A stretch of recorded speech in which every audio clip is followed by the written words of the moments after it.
All right, we're back for part 2 of lecture. We're going to go ahead and continue on our trajectory of music history and talk about the classical era. As I've said before, there's no other composer that embodies the classical era quite like Mozart does. So we're going to take a peek at one of his operas, in fact, his final opera, and that's Don Giovanni.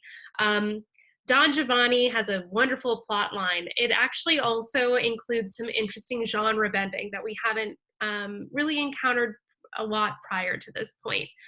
In general, and again, this is a part of my lecture notes, opera fell into one of two categories in the classical era and the Baroque era. It was either going to be an opera buffa or an opera seria. An opera seria is a serious opera, a dramatic opera. If there's going to be a tragedy, it falls into that category. A lot of times a opera seria usually uses a sort of a Greek or Roman plot line.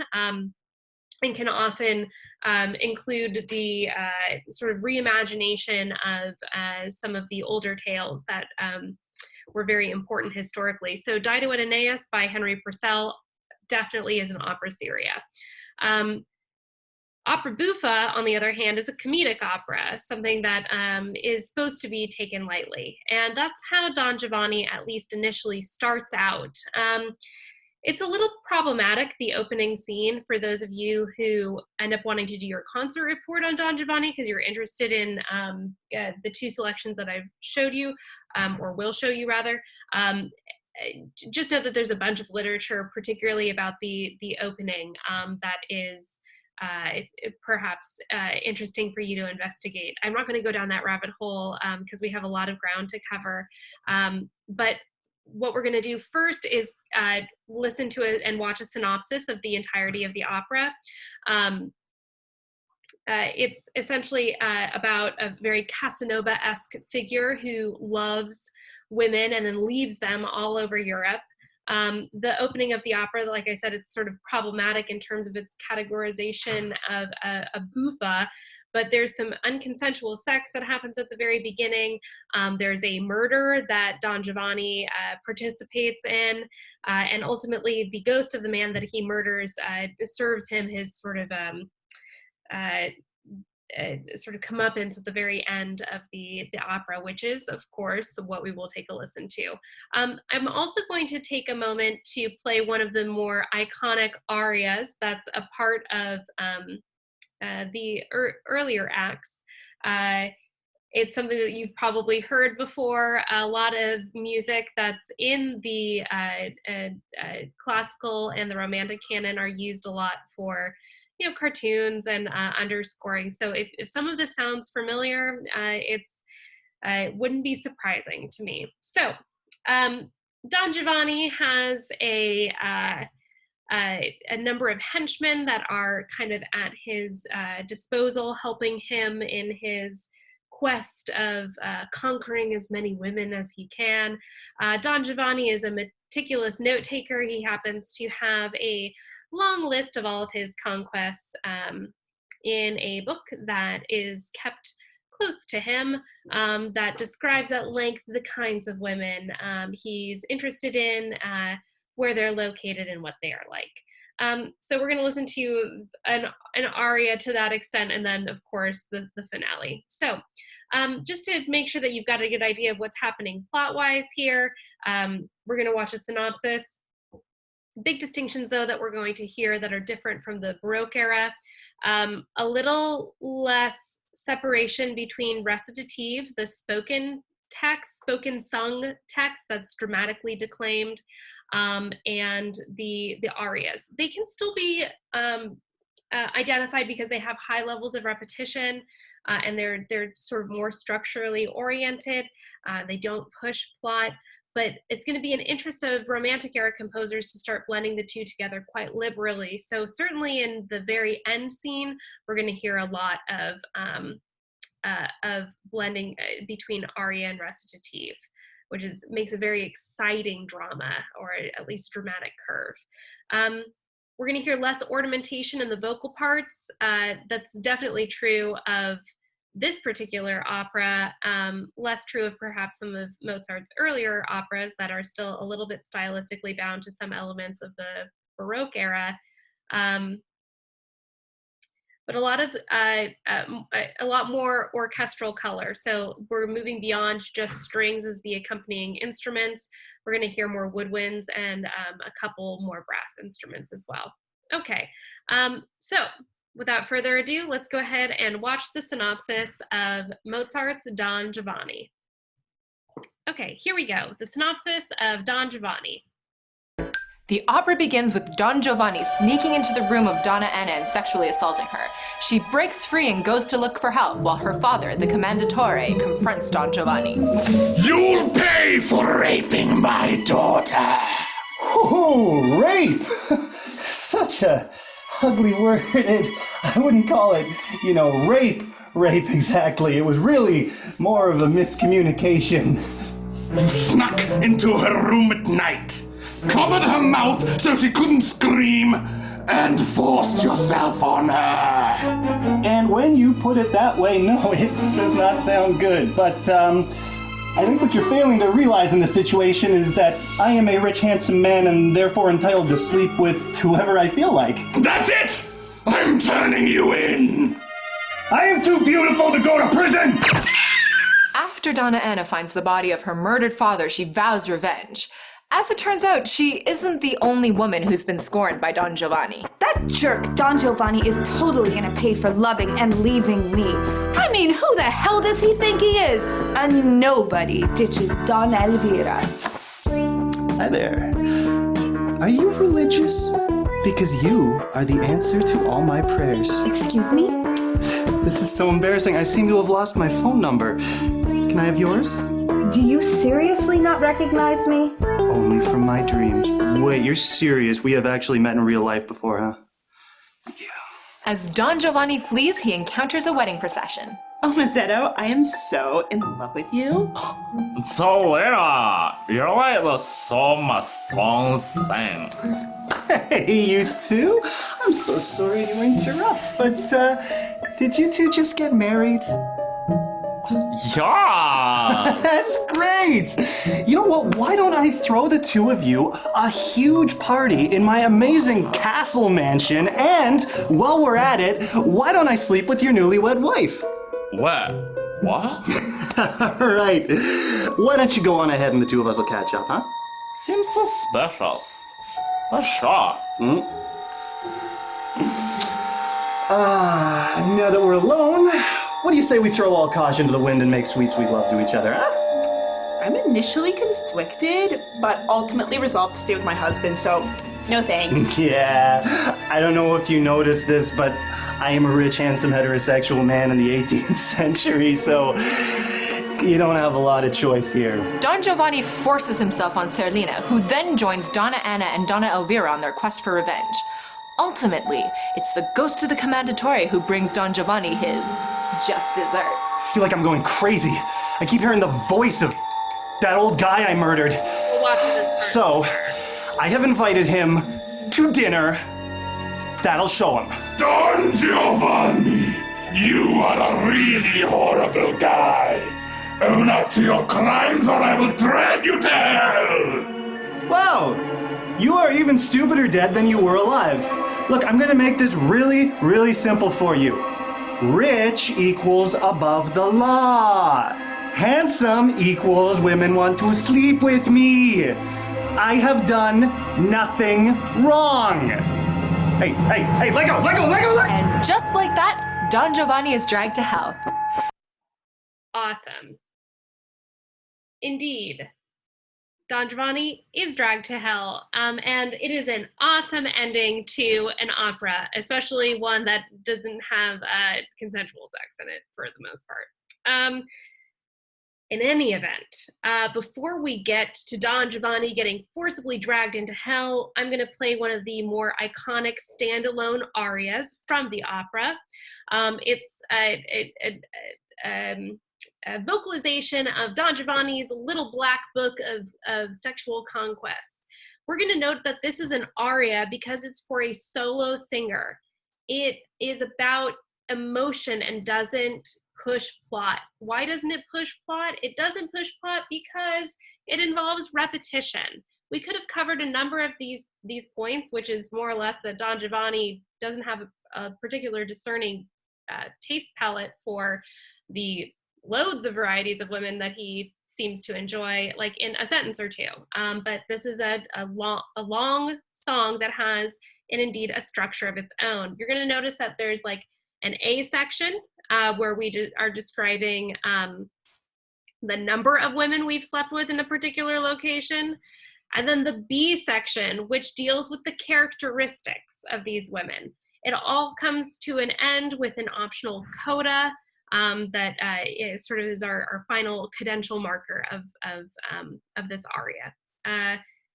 So again, big distinction here between aria and recitative. This has no recitative in it whatsoever. Language here is definitely not in English. However, there are English subtitles, so you'll be able to understand what is being sung. Okay, let's go ahead and turn our attention to a selection of Mozart's Don Giovanni.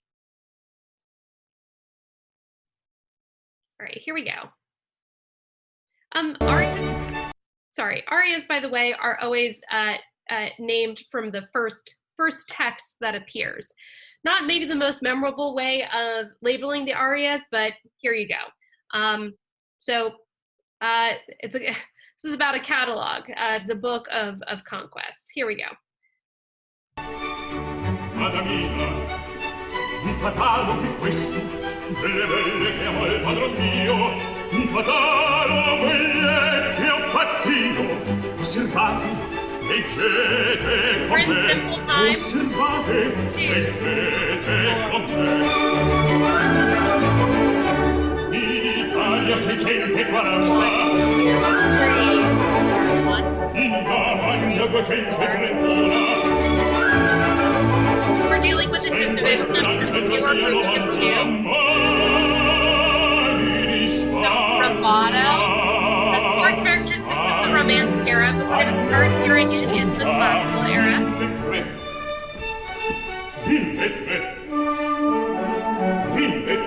By the way, he's speaking to one of the many women that Don Giovanni has slept with. All of these women is quite shocking. Arpesare principesse e parlare d'ogni cosa,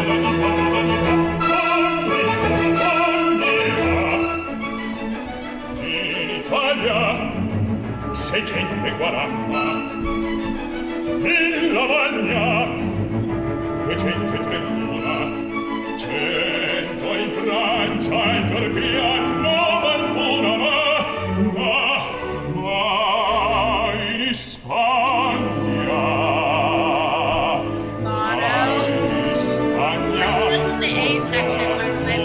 about like all the numbers of the women in their locations.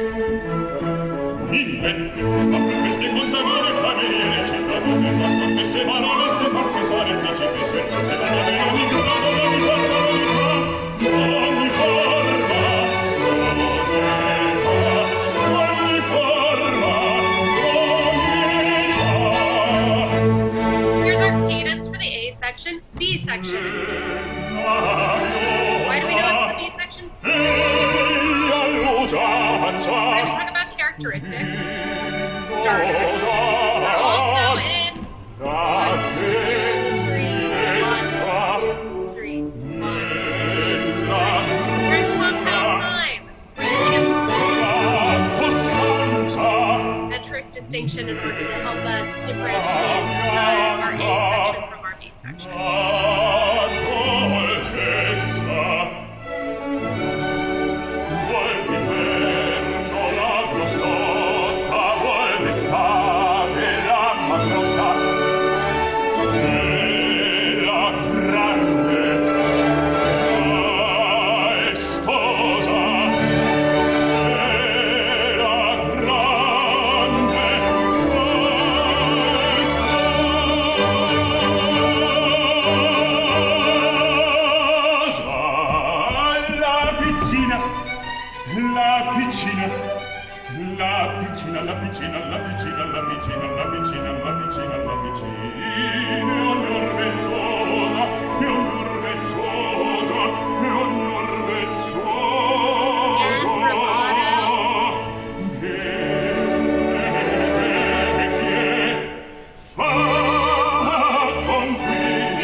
ending to give a little bit of balance to our A and B section.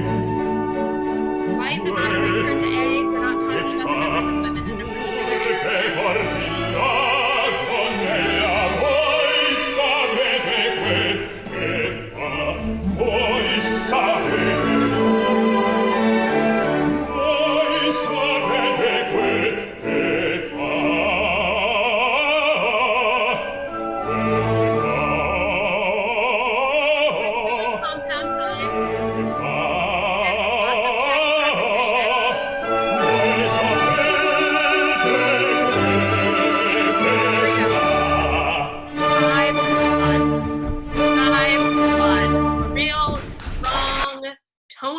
in to this section. So our harmonic language is absolutely functional, tonal.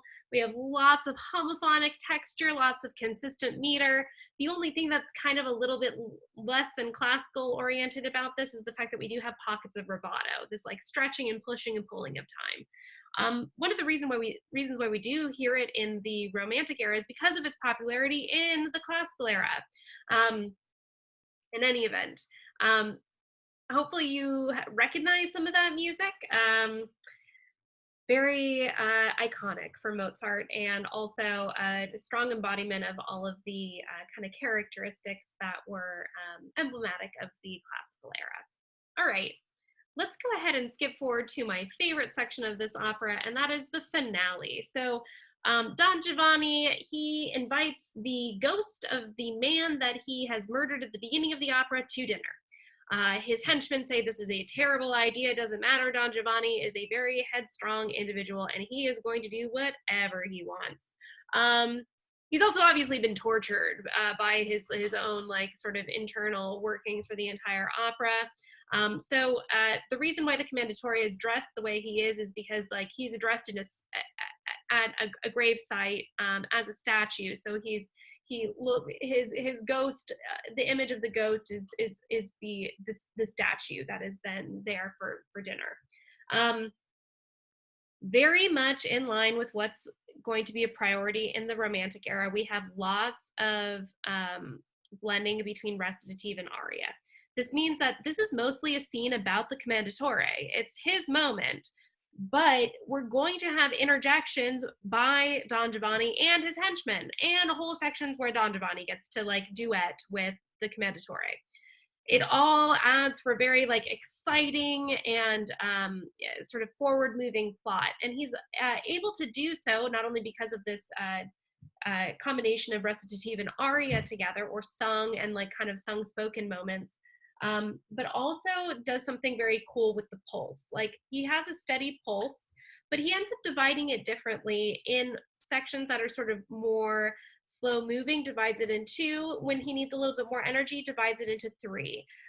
So kind of like we did here, where we have like sections that are in one time signature and another, we're gonna have a little bit more metric variety, especially in the finale. All right, let me pull it up for you so we can enjoy watching Don Giovanni get dragged into hell.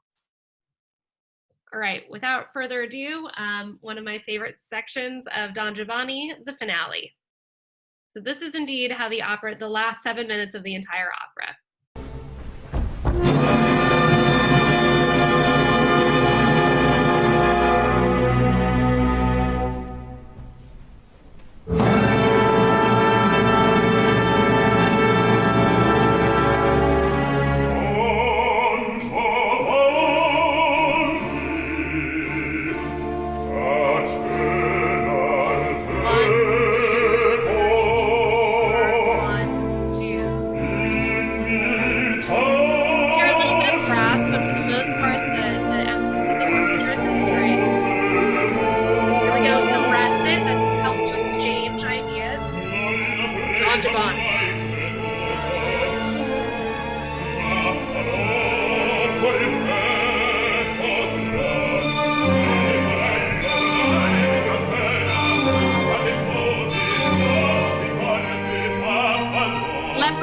This character was the one who sung the song with the black.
Excellent. And that is how Don Giovanni ends. I could not recommend this opera more highly. It is really, really, really, especially like once you watch the whole introductory acts, and getting to this moment is really quite satisfying. So you all have your concert report coming up. The Met Opera does Don Giovanni really very regularly. There are definitely performances to watch on YouTube, of course. Excellent. In our next section, we're going to press forward and talk about the Romantic era. It's the golden age of opera during the Romantic era, and we'll talk about why that is in our third section.